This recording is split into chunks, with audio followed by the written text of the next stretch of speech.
For the latest in strategic affairs, subscribe to our YouTube channel. Click the bell icon for updates.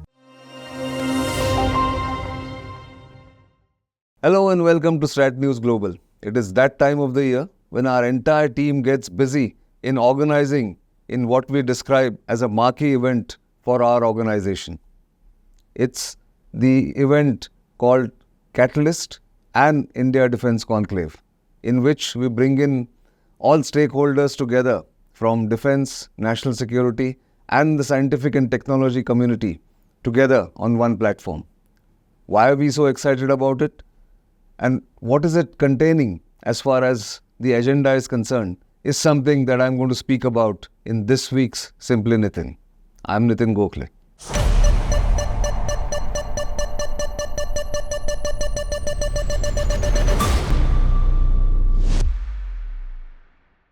So as I was saying, IDC or India Defence Conclave is the event that we organize once a year, bringing together on one platform in physical form, face-to-face meetings, seminars, discussions in the capital New Delhi. Different stakeholders from the defense sector, which includes officials from the Ministry of Defense, all the three armed forces leadership, the Indian and the foreign OEMs industry leaders, MSMEs, think tanks, and analysts and commentators on national security and defense matters.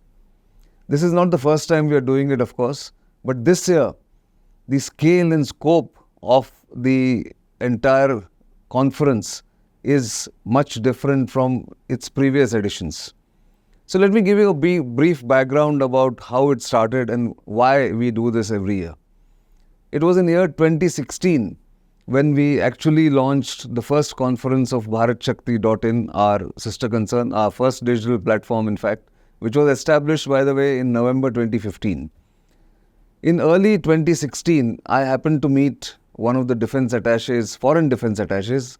Defense attaches are military representatives of different governments posted in capitals across the world. In New Delhi, there are about 100 odd such defense attaches. So one of them, over a drink, mentioned to me that we have an association of defense attaches posted in Delhi.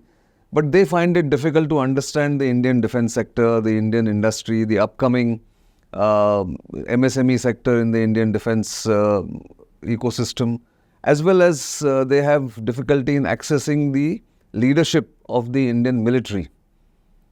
They say we are here, but we don't get the authentic or real information, and there are very few occasions in which we can meet the important stakeholders.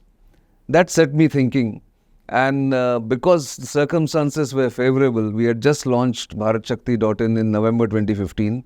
We thought of bringing together all these stakeholders on one platform. We named the conference Defense Attaches Conclave or DA's Conclave.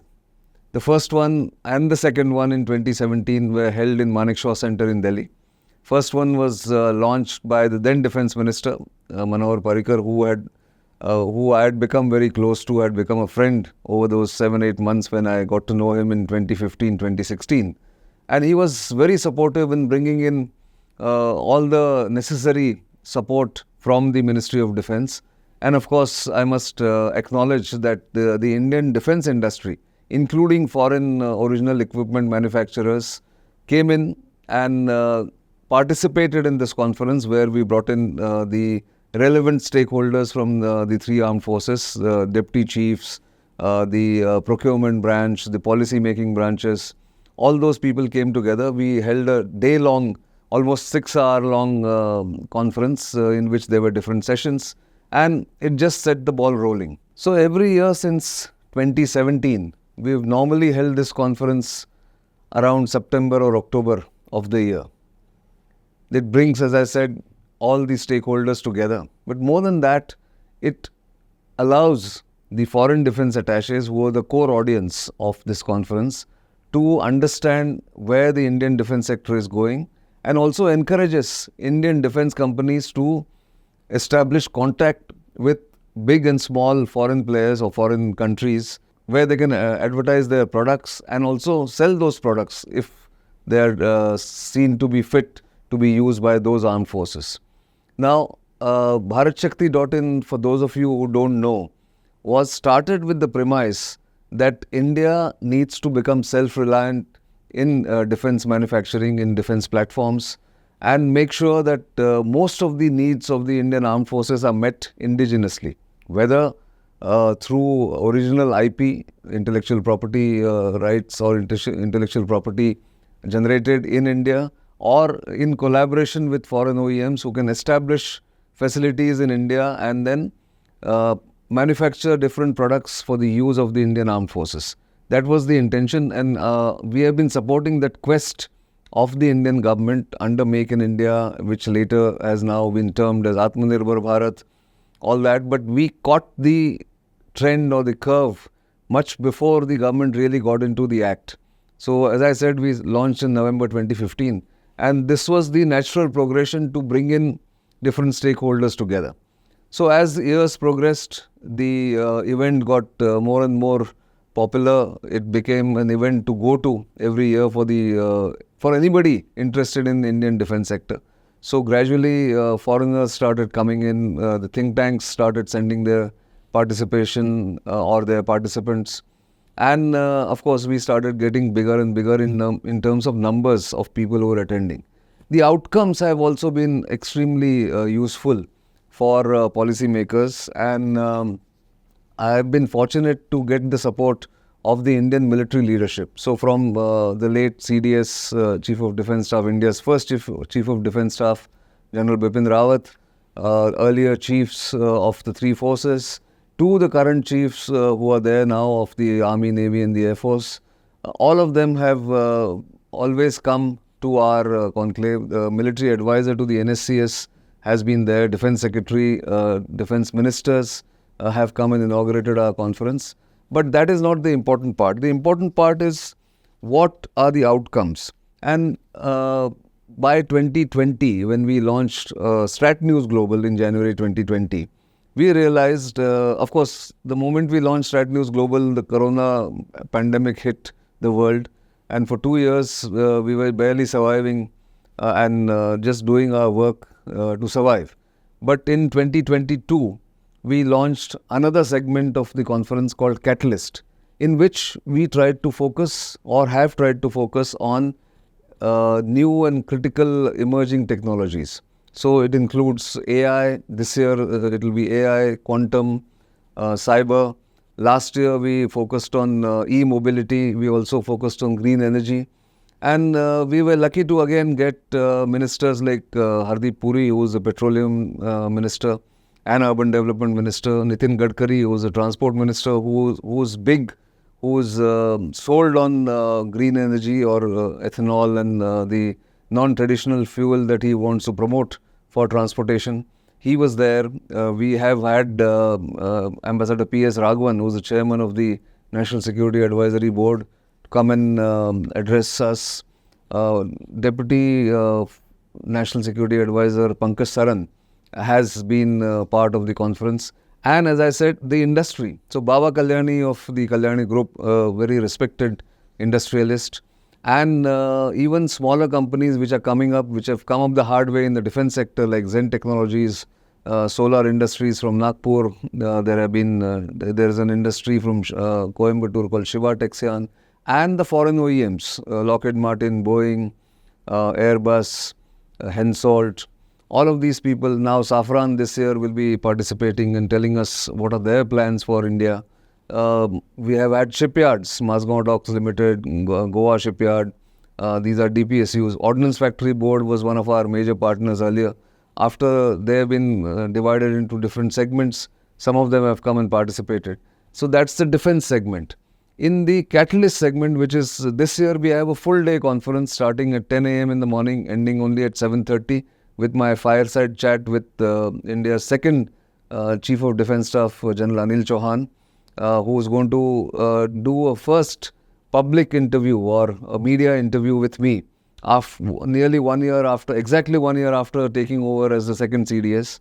And of course, the Army Chief, General Manoj Pandey, will be delivering an address and also interact with the participants there. The Air Chief is going to inaugurate the conference. And this year, I have also tried to include or will be including from this year a special segment called Felicitating Eminent Personalities in the National Security Setup. The first recipient of that honor would be one of my gurus, early gurus, Lieutenant General D.B. Shekatkar, who has been my mentor for over a quarter century. And from this year onwards, I want to honor some of these mentors who have held my hand in difficult times, who have mentored me, who have guided me all along in these 40 years that I have been in this field of journalism. And that is where we are calling this Eminent Persons Award that we are going to start giving out from this year to some of my gurus and some of the eminent personalities. But as I was saying, the event is, of course, the annual event that we conduct. But we also do on the sidelines, just because now we are speaking about what we do apart from our media and journalism work that we do for you. We also conduct small roundtables, small conferences in small tier 2 and tier 3 cities. So we've had, again, similar mini conferences in Belgaum, which is in Karnataka, in Pune, in Nashik, in Nagpur, and also sometimes in Delhi, where we brought different stakeholders together. We've also done roundtables for the African defense attaches. They are a separate group of nearly 18 defense attaches posted in India. Their needs are different from the bigger countries and Western countries. Therefore, we had a mini conference for them, where again industry participated twice at least and have given their product list to the African DAs, who have then passed it on to their respective governments. But as I said, some of the outcomes that we have come across and which we have shared with the policymakers is what are the imperatives for making India self-reliant in defense. Indigenization is the first priority. Second is collaboration with technologically advanced companies who can set up their facilities in collaboration with Indian companies. There are policy issues about fast-tracking procurements, which the government has done over the past 3 years, twice or thrice, called emergency procurement. Money flow, timely money flow for the MSMEs, which are essential for any supply chain in defense.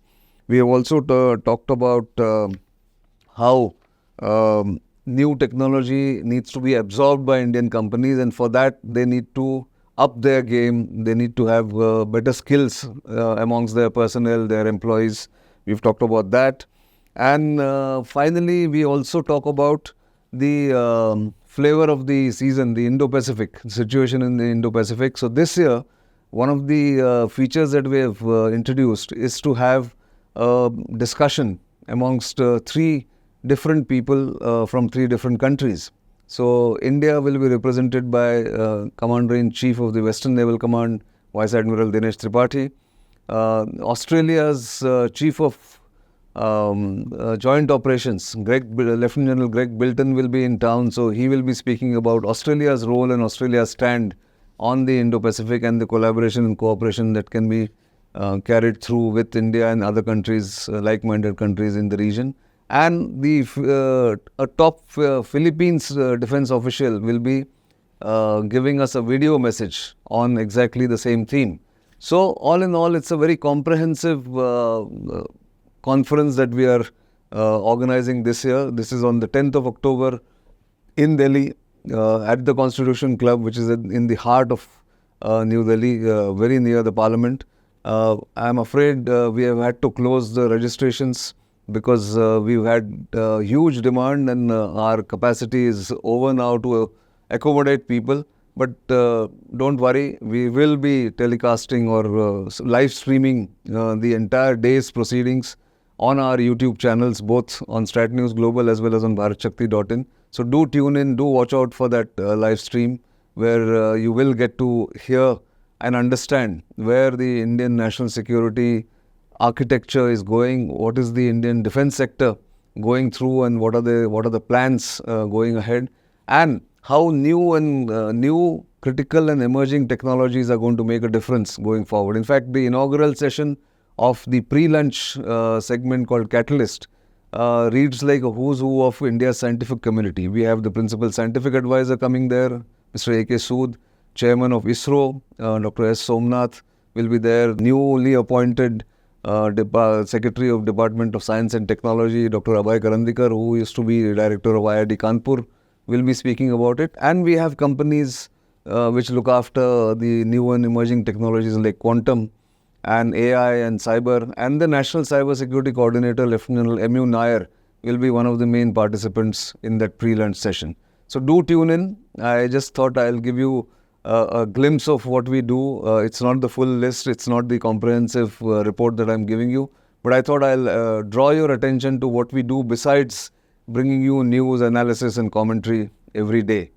This is something that I thought I'll share this week on Simply Nitin. This is a little different from what I normally do or bring to you.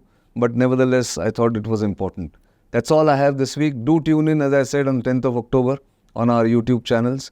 And of course, you know where to reach us. If you have any feedback, if you have any suggestions, do keep sending them on our usual platforms. All of them are visible. Our social media platforms, social media handles are visible. The YouTube is open for comments. So I'll await those and meet you exactly a week later on Saturday, as I usually do at 7 p.m. For the time being, it's goodbye.